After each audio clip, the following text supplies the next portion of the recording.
নমস্কার viewers, finance with Malay চ্যানেলে আপনাদের স্বাগত। আজ সরাসরি যাব সরি সরাসরি যাব আমাদের সেমিকন্ডাক্টর স্টকের ব্যাপারে। ধরুন, আগের ভিডিওতে আমি বলেছিলাম যে টাটা এলএক্সি, এইচসিএল টেক, মসচিপের ব্যাপারে, যেগুলি খুব ভালো কাজ করছে। কেনস টেকনোলজি, সিরমা এসজিএক্স, এরকম আরও অনেক অনেক ছোটোখাটো কোম্পানিগুলি আছে।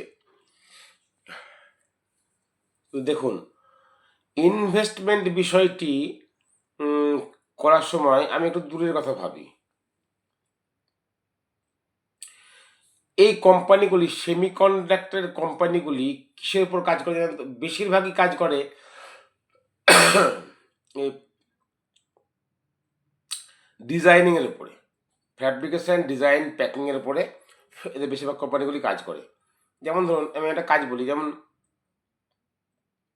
মসচিপ বা ধরুন কেনস টেকনোলজি কি করে। ধরুন, ওই চিপটি যে তৈরি হলো, চিপটি যে ফাইনাল ফিনিশিংয়ের আগে আহ, আহ, কোন কোম্পানি কি ডিমান্ড করছে, মানে আপনি যে ডিভাইসে লাগাবেন সেই ডিভাইসটা কি কাজ করবে। যেমন ধরুন, অ্যাপেল বললো আমাকে একটা চিপ দাও, অ্যাপেলের ফাংশন কী হবে, অ্যাপেল কীভাবে কী কাজ করবে, ওর যে রিকোয়ারমেন্ট সেই রিকোয়ারমেন্ট অনুযায়ী সার্কিটটি কেমন হবে এবং সার্কিটের ডিজাইনটি কেমন হবে, সেইটি করার কাজ হচ্ছে আপনার মসচিপ, কেন্স এগুলি করে। বুঝতে পারলাম তো। আহ, আবার ধরুন, অনেকে প্যাকেজিংয়ের কাজ করে, অনেকে ইনসুলেশনের কাজ করে। যেমন ধরুন, একটি চিপ অ্যাজ এ হোল বলছি আমি, একদম চিপ যেখানে ওকে যে প্রিন্টেড সার্কিট বোর্ড যেখানে রাখা হবে, সেখানে পুরো ইনসুলেটেড করার জন্য যে কাঁচের একটা অ্যাম্পুলস নিচে বা উপরে রাখা হবে, তার ডিজাইনটি কেমন হবে, চিপসের ডিজাইনটি কেমন, এইসবের উপরে অনেকগুলো কোম্পানি, এই কেনস টেকনোলজি, মস চিপ, এগুলো সব কাজ করে।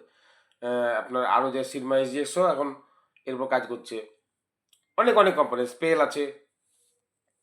আর আপনার তো টাটার তো বুঝতে পারছেন, টাটার জায়েন্ট, ও তো একদম উৎপাদনের ক্ষেত্রে কাজ করছে। এরা আরও আগে, আরও আগে থেকে চিপ ডিজাইনিংয়ের কাজ করছে তারা।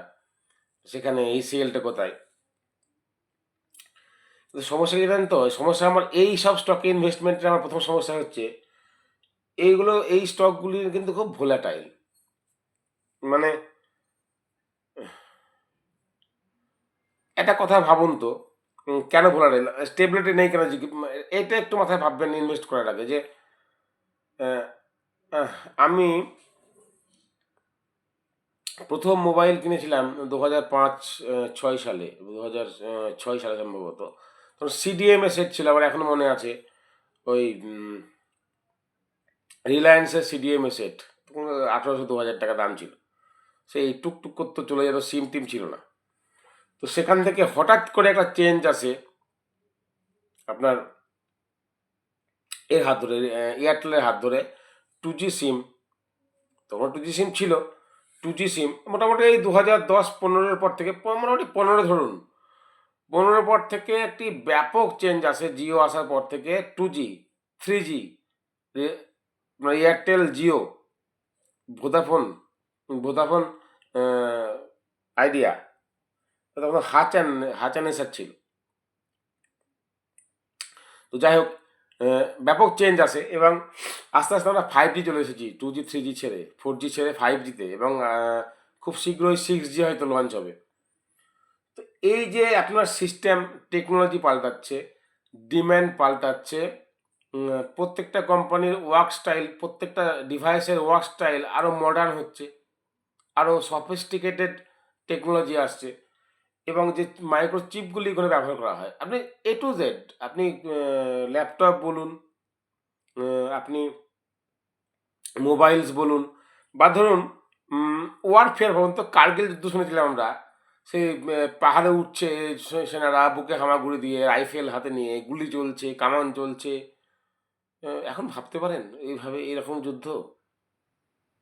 এখন তো ড্রোনস আসছে, ড্রোনস এনে ব্লাস্ট করে দিচ্ছে। হ্যাঁ, মিসাইল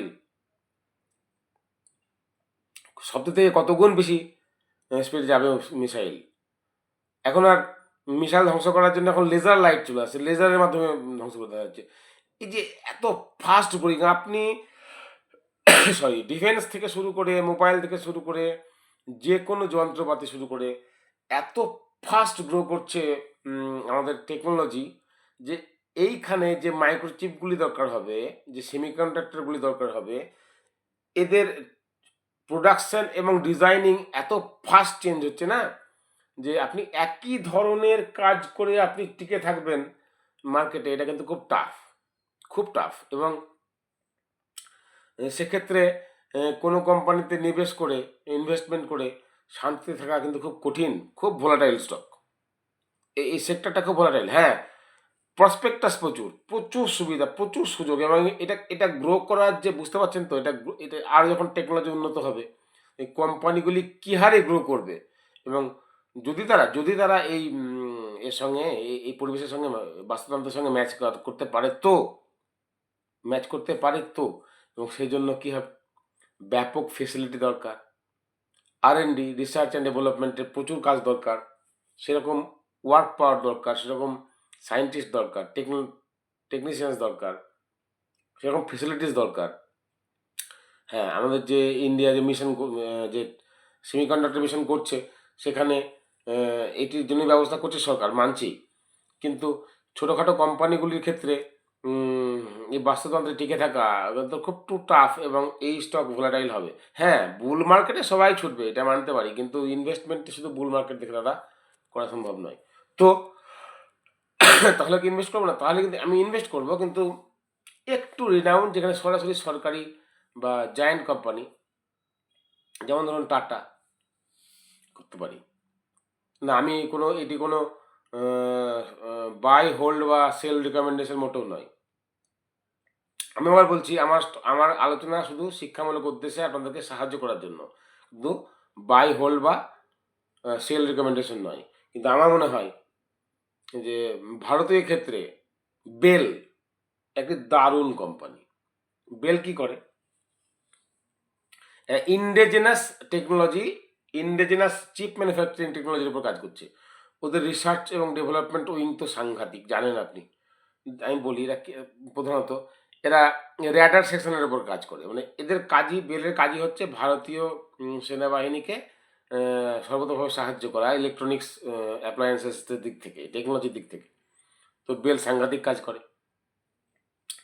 এরা র্যাডার সিস্টেমে কাজ করে, এরা আধুনিক টেকনোলজি, বিশেষ করে কমিউনিকেশনের ক্ষেত্রে কাজ করে, ওয়্যারলেস কমিউনিকেশনের ক্ষেত্রে কাজ করে।